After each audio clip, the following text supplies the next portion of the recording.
शहीद अंसारी हमारे साथ जुड़ चुके हैं। दूसरे चरण का आंकड़ा क्या कहता है सही?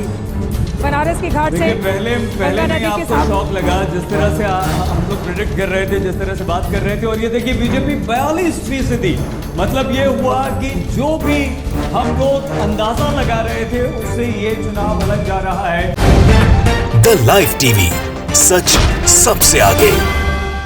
दोस्तों, अभी हाल ही में आपने देखा होगा कि सभी न्यूज चैनल, बड़े बड़े सारे न्यूज चैनल्स जो हैं वो दावा कर रहे हैं कि उन्होंने सबसे बड़ा एग्जिट पोल किया और एग्जिट पोल उन्होंने दिखाया। हर एक सीट का उन्होंने एग्जिट पोल दिखाया है। दरअसल ये जिम्मेदारी उन्होंने जनता के प्रति नहीं निभाई, वोटर्स के प्रति नहीं निभाई, बल्कि ये जिम्मेदारी निभाई है सरकार के प्रति, ये जिम्मेदारी निभाई है भारतीय जनता पार्टी के प्रति। और ये इस बात का खुलासा हो चुका है कि सरकार के प्रति जिम्मेदारी निभाने के लिए किस हद तक ये मीडिया जा चुकी है। क्योंकि अभी तक तो आपने देखा होगा कि तीसरे चरण के बाद कैसे पूरा का पूरा मीडिया का फोकस यूक्रेन में हो गया था। अपने तमाम पत्रकारों को माइक लेकर भेज दिया था यूक्रेन में। बताया जा रहा था कि यूक्रेन की हर एक खबर आपको दिखाई जा रही है, लेकिन इन सब से इतर कभी यूपी चुनाव पर फोकस नहीं किया जा रहा था। लेकिन अचानक से एग्जिट पोल को लेकर एक नई हवा बनाने के लिए पूरा का पूरा मीडिया ग्रुप टूट पड़ा है और इसका खुलासा भी हो चुका है। आज वही खुलासा हम करने जा रहे हैं। नमस्कार, मैं हूं प्रज्वल गौतम और आप देख रहे हैं द लाइव टीवी। आपने देखा ही है बड़े बड़े चैनल्स जितने भी, आज तक, TV9, आप देखिए, टाइम्स नाउ, ये तमाम न्यूज चैनल इस बात का दावा कर रहे हैं कि उन्होंने सबसे बड़ा एग्जिट पोल किया। हर एक सीट का एग्जिट पोल किया। पंजाब का एग्जिट पोल, उत्तराखंड का एग्जिट पोल, आप गोवा का एग्जिट पोल देख लीजिए, मणिपुर के साथ साथ उत्तर प्रदेश का एग्जिट पोल। इन तमाम एग्जिट पोल में आपने कोई खास बात देखी है? उन तमाम एग्जिट पोल में खास बात देखिएगा कि कांग्रेस को लेकर इन्होंने किस तरीके से सीटें दी हैं, इन्होंने किस तरीके से भारतीय जनता पार्टी को टिकट दी है, जबकि तमाम तस्वीरें निकलकर लगातार सामने आ रही थी। लेकिन उसके बावजूद भी टिकट इन्होंने उनको सीटें ज्यादा से ज्यादा दे दी हैं। सबसे पहले आपको एग्जिट पोल दिखा देते हैं, जो एग्जिट पोल इनका चीख चीख कर ये बता रहे हैं, वो दिखाना ज्यादा जरूरी है। देखिए, शहीद अंसारी हमारे साथ जुड़ चुके हैं। दूसरे चरण का आंकड़ा क्या कहता है सही? बनारस की घाट से पहले नहीं आपको शौक लगा जिस तरह से हम लोग प्रेडिक्ट कर रहे थे, जिस तरह से बात कर रहे थे, और ये देखिए बीजेपी 42%, मतलब ये हुआ कि जो भी हम लोग अंदाजा लगा रहे थे उससे ये चुनाव अलग जा रहा है। और 42% का मतलब ये है कि दूसरे चरण में भी बीजेपी बड़ी जीत की तरफ उत्तर प्रदेश में आगे बढ़ती हुई दिखी। ठीक है, अब आपने ये देखा, दरअसल ये कौन सी न्यूज चैनल है? पहले और दूसरे चरण के बाद तीसरे चरण को जैसे तैसे इन लोगों ने कवर किया था और उसके बाद सब कहां चले गए थे? यूक्रेन। क्योंकि यूक्रेन में स्थिति जो बन रही थी, उस यूक्रेन में वो स्थिति बन रही थी कि भारतीय जनता पार्टी की जमकर किरकिरी हो रही थी। सरकार केंद्र में मोदी सरकार की जमकर किरकिरी हो रही थी। प्रधानमंत्री नरेंद्र मोदी जिस तरीके से उत्तर प्रदेश के चुनावों में व्यस्त नजर आ रहे थे, उसको लेकर जमकर किरकिरी हो रही थी। लोग पूछने लगे थे यूक्रेन में जो बच्चे फंसे हुए हैं उनका क्या होना है। तमाम सवाल पूछे जाने लगे थे तीसरे चरण के बाद।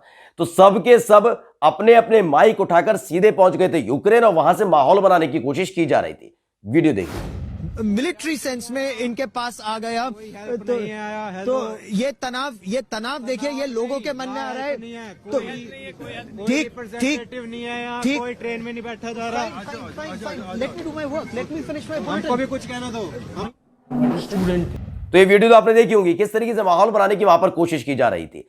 लेकिन अब जरूरत इनकी पड़ गई थी उत्तर प्रदेश चुनाव को लेकर, क्योंकि जैसे ही 7 मार्च को 7वें चरण का मतदान खत्म होता है, उसके बाद सबको बुला लिया जाता है और सबसे कहा जाता है अब माहौल यूक्रेन के लेकर बनाने का नहीं है, अब माहौल बनाने का आ गया उत्तर प्रदेश को लेकर। यहां पर आकर माहौल बनाने की सबसे ज्यादा सख्त जरूरत है। इसलिए एग्जिट पोल के बहाने, एग्जिट पोल के जरिए उत्तर प्रदेश में चुनावी माहौल बदलने की कोशिश की जा रही है। कम से कम 2 से 3 दिन तो राहत देने की कोशिश की जा रही है, जनता को भ्रम में डालने की कोशिश की जा रही है। और तो और ये तो खुद अपने आकाओं को भ्रम में डालने की कोशिश कर रहे हैं। आप सोचिए, जो कल तक यूक्रेन की एक एक गतिविधि के बारे में बता रहे थे, जो एक एक की बता रहे, अब वो उत्तर प्रदेश चुनाव, जिन्होंने कवर ही नहीं किया उत्तर प्रदेश चुनाव, वो उत्तर प्रदेश चुनाव के बारे में ज्ञान देने जा रहे हैं।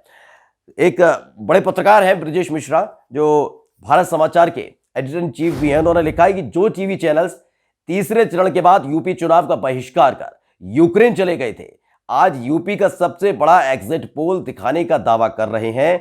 देश के सबसे बड़े प्रांत के करोड़ों लोगों के सपने और उनकी आकांक्षाओं को तब लावारिस छोड़ दिया था। अब यूक्रेन वाले एक्सपर्ट बताएंगे यूपी में कौन जीतेगा, यह इन्होंने लिखा है। दरअसल ये सवाल बिल्कुल लाजमी भी हो जाता है। और आप भी सोच रहे हो कि यूक्रेन वाली खबर दिखाते दिखाते यहां की खबर दिखाती है, यूक्रेन क्यों चले गए, यूक्रेन की खबर दिखाती है, उसके पीछे ही पूरा का पूरा मोटिव यही है। मोटिव यही है कि आपने भी देखा होगा यूक्रेन और रूस के बीच जिस तरह से युद्ध हुआ था, उसके बाद एक मजबूरी बन गई थी इन तमाम न्यूज चैनल की। ये वही न्यूज चैनल्स हैं जो टॉनिक के बारे में पूछते हैं प्रधानमंत्री से, ये वही न्यूज चैनल है जो पूछते हैं बटुआ रखते हैं नहीं रखते, ये वही तमाम न्यूज चैनल्स हैं जो पूछते हैं आप थकते नहीं है, ये वो न्यूज चैनल है। तो इन न्यूज चैनल्स की जिम्मेदारी बन गई थी कि प्रधानमंत्री नरेंद्र मोदी की जिस तरह की आलोचना, जिस तरह से उनकी फजीयत हो रही है, उसको संभाला जाए। क्योंकि रूस यूक्रेन युद्ध के दौरान यूक्रेन में कई बच्चे फंसे थे, वहां से तमाम वीडियोस निकलकर सामने आ रहे थे, बताया जा रहा था बच्चों के साथ बदतमीजी और बदसलूकी की जा रही है, तमाम वीडियोस निकल कर सामने आ रही थी और यहां फजीयत हो रही थी प्रधानमंत्री नरेंद्र मोदी की, जिसका सीधा का सीधा असर पड़ रहा था चुनावों पर। इसलिए सारी की सारी टीम को भेजा गया था सीधे तौर पर यूक्रेन। अब आप खुद सोचिए, जिस यूक्रेन के अंदर, अब अंदाजा लगाइए, जिस यूक्रेन के अंदर बकायदा भारतीय छात्रों के ये तमाम वीडियोस निकल कर सामने आ रहे थे, तमाम भारतीय छात्र परेशान हो रहे थे, बंकर में छिपकर अपनी जान बचा रहे थे, ये मीडिया वाले घूम रहे थे, खुलेआम घूम रहे थे। आपने तमाम वीडियोस देखी होंगी, ये आराम से घूम रहे हैं, ना कोई दिक्कत, कोई परेशानी नहीं हो रही थी। इसी चीज को दिखाने के, ना खाने पीने की परेशानी, ना सुरक्षा की परेशानी, किसी चीज की परेशानी नहीं हो रही थी। और ये बार बार यही माहौल बनाने की कोशिश कर रहे थे कि यूक्रेन में सब ठीक है, जो वीडियोस भेजे जा रहे हैं वो गलत है। एक बात तो हद ही कर दी थी जिसमें बताया गया था कि कैसे जो कर्नाटक के छात्र हैं नवीन, वो अपनी गलती से और उनकी डेथ हुई है, ये जाहिर करने की कोशिश की गई थी। वो वीडियो भी देखी। इंडियन एम्बेसी ने लड़ाई शुरू होने से 4 दिन पहले, यानी कि 1 हफ्ता पहले एडवाइजरी इशू की थी कि सभी छात्रों और हिंदुस्तानी जिनका यहाँ रहना बहुत ज्यादा जरूरी नहीं है कि छोड़ दें या यूक्रेन छोड़ दें। सब कुछ अवेलेबल था, फ्लाइट्स जा रही थी, एक्स्ट्रा फ्लाइट्स अवेलेबल की गई थी, लेकिन ये छात्र और उनके माता पिता, इन्होंने फैसला किया कि हम पीछे रहना चाहते हैं, हमारे लिए यहाँ की कुछ चीजें जरूरी हैं। उन्होंने इसको सीरियसली नहीं लिया। और उसके तो देखा आपने वीडियो, ये आज तक की कोशिश की गई कि पत्रकार है, इन्होंने साफ तौर पर ये बताने की कोशिश की थी कि वो नवीन की गलती थी, वो नवीन के परिवार वालों की गलती थी, जिसमें भारत सरकार का कोई लेना देना नहीं है। मतलब भारत सरकार नहीं निकलवा पा रही लोगों को, तो इसको लेना देना नहीं है। लेकिन वहां जब फजीयत जमकर हो गई थी, उसके बाद प्रधानमंत्री नरेंद्र मोदी को लेकर तमाम तरह के सवाल किए जा रहे थे। अब वक्त आ गया था उत्तर प्रदेश का, तो उत्तर प्रदेश में एग्जिट पोल के बहाने अब ये माहौल बनाने की कोशिश की गई, क्योंकि यहां पर भी जो लुटिया है वो डूबती हुई नजर आ रही थी। जब लुटिया डूबती हुई नजर आई तो सबके सब न्यूज चैनल्स वाले यहां आ गए।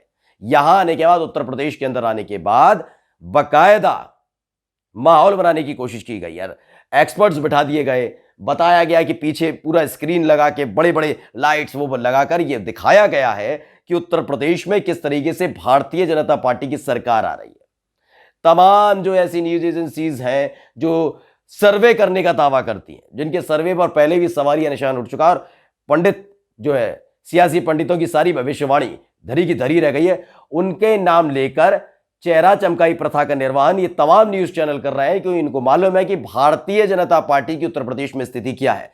इसलिए अब सीधे सब लोग यूक्रेन छोड़कर आ गए उत्तर प्रदेश, और उत्तर प्रदेश के चुनावों पर तमाम तरह का ज्ञान कल दिया गया, जमकर कल देते रहे। कल अभी 3 दिन तक चलेगा, ये 7 तारीख की शाम से शुरू हुआ है और तकरीबन 10 तारीख की सुबह तक यही ज्ञान चलता रहेगा। ये ज्ञान अब इनको देना है, इसलिए इनको ज्ञान देना होगा क्योंकि भारतीय जनता पार्टी की स्थिति क्या है ये खुद भारतीय जनता पार्टी के नेता जानते हैं, खुद योगी आदित्यनाथ जानते हैं। लेकिन इन सब के बीच माहौल बनाने की लगातार कोशिश अपनी तरफ से ये भारतीय मीडिया छोड़ना नहीं चाहता, और उसी का ये खुलासा हो गया है कि कैसे बड़े बड़े न्यूज चैनल्स पल में रंग बदल देते हैं, कैसे पहले यूक्रेन दिखाते हैं, वहां पर फजीयत होने से बचाते हैं प्रधानमंत्री नरेंद्र मोदी की, तो वहीं उत्तर प्रदेश चुनावों के दौरान कैसे योगी आदित्यनाथ की फजीयत होने से बचाते हैं। नमस्कार। द लाइव टीवी, सच सबसे आगे।